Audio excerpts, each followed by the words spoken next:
Alright, welcome to the Warlock Spirit Plague Rift build. So I'm what level am I? 81 right now. I'm in level 90 zones, and going well. So I decided to make a build for it. After my theory crafting has proven successful, I'd like to share it. Alright, so the main skill is Spirit Plague. I played this a lot in beta. Really liked it, but there's no way to ascend with it really, because Lich did not do a great job, so Warlock does. So the dot over time scales with necrotic, damage over time obviously, curse. So those are our main scaling things, mostly necrotic, damage over time, and so we have 1 point here just for the slow, then 1 point for the frailty. And then this gets damage per intelligence, stack intelligence, so I have 65, so it's quite a lot of damage. Mana, so this is a 3-point poison per stack. That's for our overload, which I will get to eventually. But we want to stack poison with this as well. Global damage over time, flat damage. This inflicts plague, which makes it spread to other targets. It's okay. Doesn't do a ton of damage, but it's useful. And then this is more penetration with poison and more poison damage overall. So that's Spirit Plague. I'll show you what that does soon enough. Our next damage dealing skill is Chthonic Fissure. This is the heavy hitter for single target. 1 point here, this is less mana. This makes more spirits. Let me show you what this looks like actually. So you toss this thing out, and the spirits come out and they attack basically everything on the screen. It's fantastic. Alright. More dam per hit. I'm gonna probably add a point here. I'm gonna respect this point. This point's not good. I don't know why I have it. I just realized when I started looking at what I'm gonna do for the video that adjust my camera a bit. That I don't need this point because I don't have any crit multi. Alright, so more damage per uncapped product resist. I have a lot. Necrotic shred, spirits that come out. Do that. More spirits, and then makes it bigger. See, it's rather large. It's usually half of that. Big fissure boy. What does this do? The ignite spreads, but I have a point into Valley of Defilement, which makes it go to fire to poison, so the poison spreads. The little dots, that's what torment is. It's a curse, so I stack multiple curses as well for more damage. This is a damage full word. It is now damage in, but I'm gonna say damage full. This just makes it last longer, and the ailments last longer, and then this gives it more ignite chance, which is poison chance. All right, third skill is Profane Veil. This looks like 2. So when we use Profane Veil, when we're in that form, we are damage immune other than dots. Then the little balls come out. See the little balls? Ready? I don't know how useful those are. We'll discuss it. Alright, so 1 point in slow. The big thing you use for damage veil for is for more damage. Because when you hit that button, it does 50% more damage to cursed enemies. Alright, less mana. This inflicts penance, which is yet another curse. So, again, gotta curse stack as many as possible. That just puts penance onto the penance, not penis, onto the enemy. When we use Profane Veil, we cleanse all ailments. Very good. Longer. This mana costs more damage, and this makes the little ball thing. Makes more of the ball things. I don't know how useful the ball things are. I've tested them on the dummies, and they seem okay, but I definitely think this part could be respected into, I don't know, or tankiness possibly, ward. I don't really know, but for now it works well. All right, movement ability is body swap. Swap is body swap. That's another game. Transplant. Transplant's amazing. You use it. It's like teleport. fantastic. So we have 1 point into area damage. That's just to get here. We do change it into necrotic damage and change it into fear on departure. I think I might respect all this part because it's useful. Just being honest. I'm still theory crafting, I'm still testing, but the build's doing well, so I need it. Haste, great. Cast speed, cooldown speed, very good. I think I might max this. I'm gonna max stuff, I think.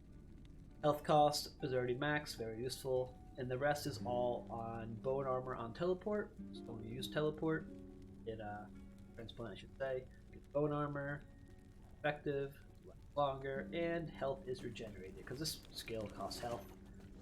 Health it regenerates. You know what? I'm just gonna. So I remember I'm gonna points right now. That.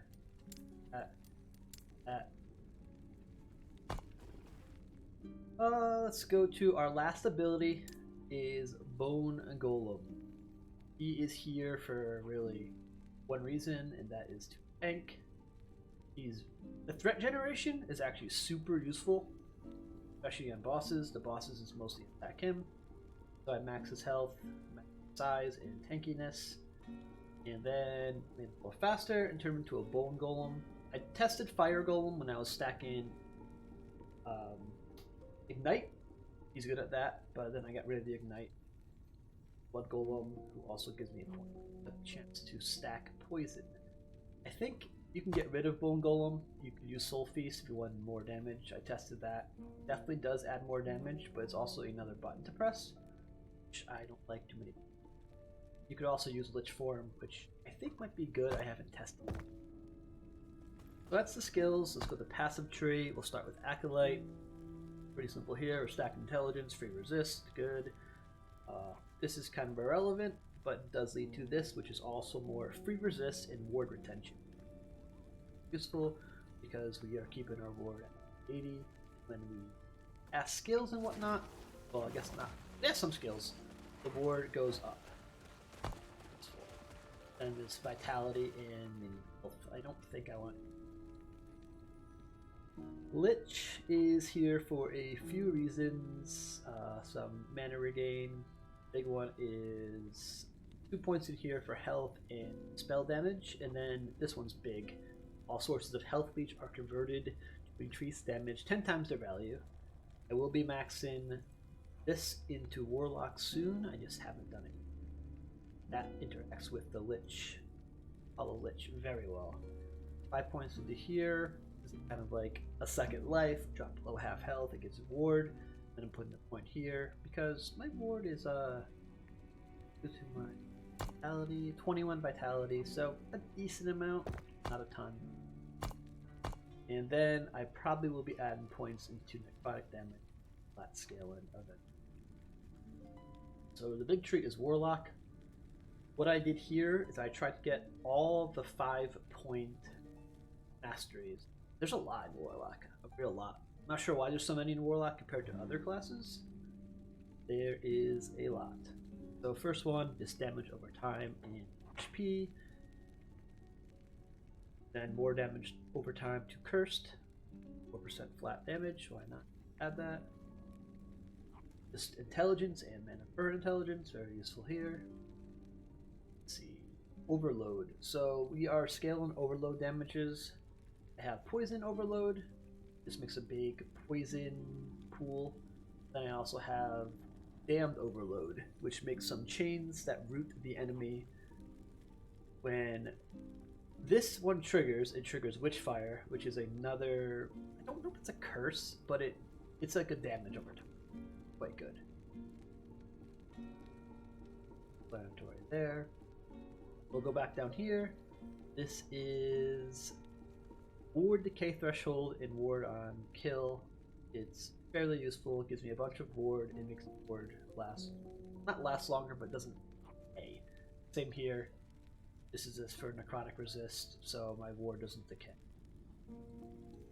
Tankiness here, armor, HP, and then the bonus is more armor per curse on target. I often have like 6+ curses on the target, so it's 18 armor.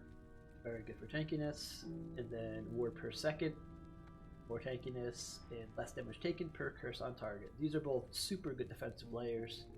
Recommend entirely. 1 point into Wither, 20% chance I think's pretty good. I'm probably gonna max this as well, just for 8% less damage. So I'm gonna max this soon and this. So this one. Level 80, so I can max these two skills and some lich stuff.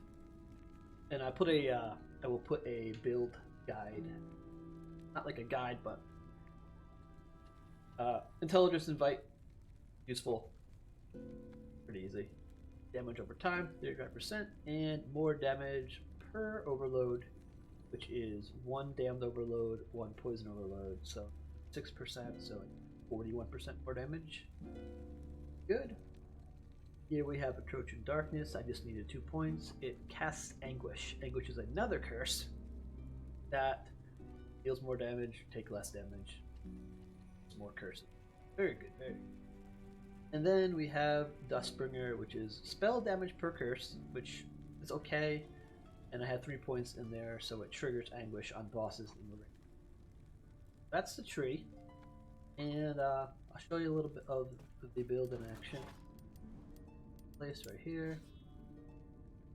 I love this build because it kills things off screen and it's not a ton of button presses. So we just, we cast Spirit Plague on everything. We cast this right here. Things that. So as you can see, the visuals just kill stuff off screen. This isn't the best map to showcase this skill because it's a lot of big guys. I mean, they're dying fast, and that thing just does so much damage. This is probably the worst map I could have got for the showcase, but that's okay. As you can see, even the really tanky mobs die incredibly quickly. They're fast, we zoom around, things die off screen. So the one complaint I have about the build, which I don't think is a complaint, but some people won't like it, is a lot of things just die behind you. So you're gonna miss some gold, you're gonna miss some affixes, whatever. It's super zoomy, and this skills is so cool. Look at it, shooting stuff everywhere, bam, bam, bam. And that's the skill, really. I mean, use Profane Veil for the big monsters. It kills them very quickly. Simple there. Let's just go to another one. I'm in level 90 zone right now, so it clears very easily. No complaints about that.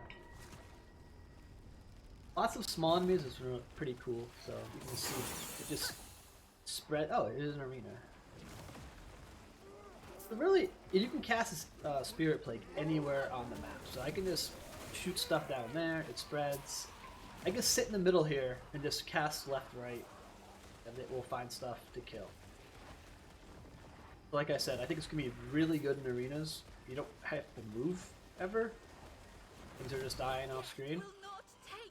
If you're lazy, which I am in games sometimes, this is the perfect lazy build. And you're pretty tanky. See, my ward's going up. I'm sitting at like 2k effective almost. And Profane Veil and Transplant with safety mechanisms. Pretty great. Use this for the big guys. So really it's like 2 buttons. It's Spirit Plague, Rift, and I guess sometimes it's Body Swap. Not Body Swap. Transplant. What's Body Swap from? Is that Path of Exile? I don't even know. Anyway. I think it's Path of Exile. So yeah. Gonna finish up this arena.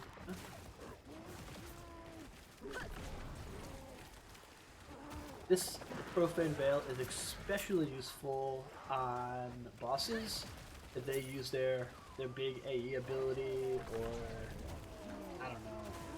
Anything that's not a dot, you can just completely hate it.